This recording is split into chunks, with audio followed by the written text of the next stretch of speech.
8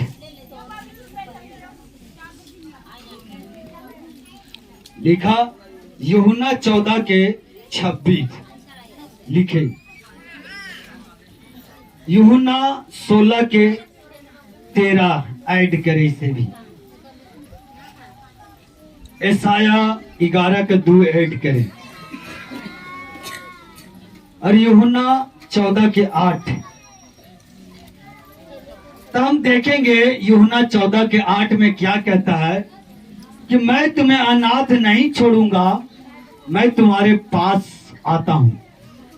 आज देखते हो, आज बहुत लोगों को माँ बाप नहीं रहता है, नहीं रहता सिखाने वाला, वो बच्चे बिगड़ जाते हैं। बोले हालेलुया। आज ये सही लोगों के साथ पवित्र आत्मा नहीं है। आज लोगों के पास यशाया 11 के 2 लिखिए, 14 के यूहन्ना, हाँ यूहन्ना 14 के 18 लिखो, हाँ 18 लिखो, 18। आप जानते हैं कि जीसस ने बोला कि मैं तुम्हें अनाथ ना छोड़ूंगा, फिर तुम्हारे पास आऊंगा। क्या बोला? उसको बता रहा था कि मैं क्रूस पर जाऊंगा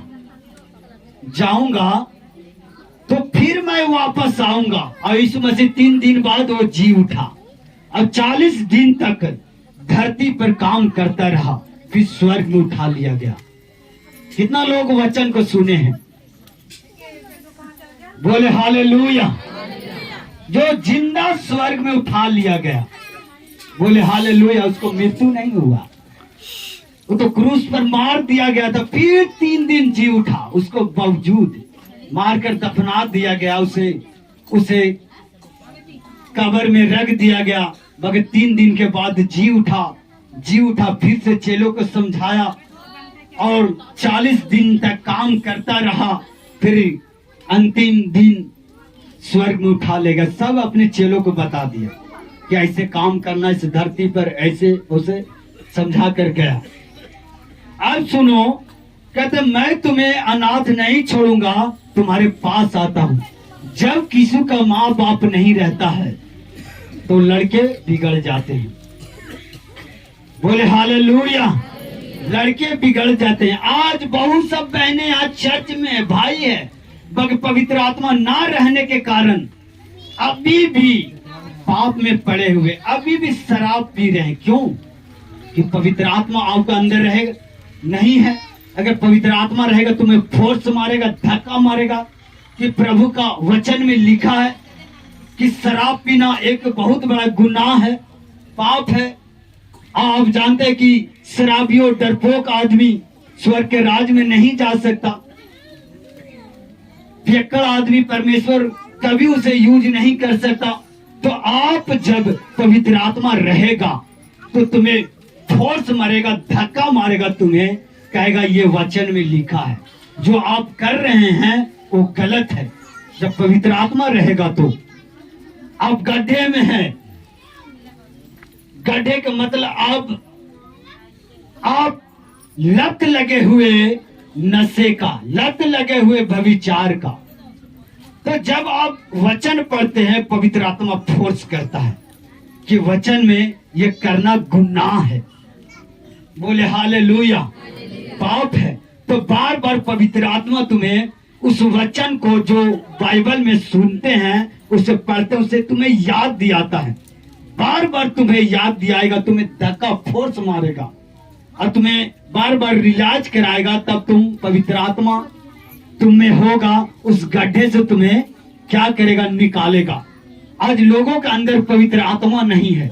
20 साल से धक्के खा रहे हैं, 10 साल से धक्के खा रहे हैं, 5 साल से धक्के खा रहे हैं। बोले हालेलुया। Thank you Jesus. तो क्या होता है कि जब पवित्र आत्मा आता है तो पवित्र आत्मा तुम्हें योजना देता है, बुद्धि देता है, समझ देता, पराक्रम होता है तुम्हारे साथ। बोले हालेलुया। तो आज बहुत लोगों के साथ पवित्र आत्मा है नहीं, तो प्रार्थना कहां से करेंगे? आप इसमें एक वचन देखेंगे। देखो, जब जिसको पास पवित्र आत्मा रहता है उसको कैसे प्रार्थना करना सिखाता है पवित्र आत्मा। बाइबल अब निकाले रोमियो 8 के 26-27 निकाले इसे। एक होता है कि जब पवित्र आत्मा नहीं रहते वो स्वाभाविक प्रार्थना होते हैं, स्वाभाविक अपना मन के द्वारा। जब पवित्र आत्मा होता है तो कैसे वो अपना द्वारा लेके चलता है। जब जानते हैं कि यीशु मसीह बपतिस्मा लिया, पवित्र आत्मा आया, तो उसे जंगल में धक्का फोर्स के साथ ले गया परखने के लिए। ले गया कि नहीं? उसे जानबूझ के 40 दिन के फास्टिंग में ले गया कि शैतान से परखा जाए। बोले हालेलुया।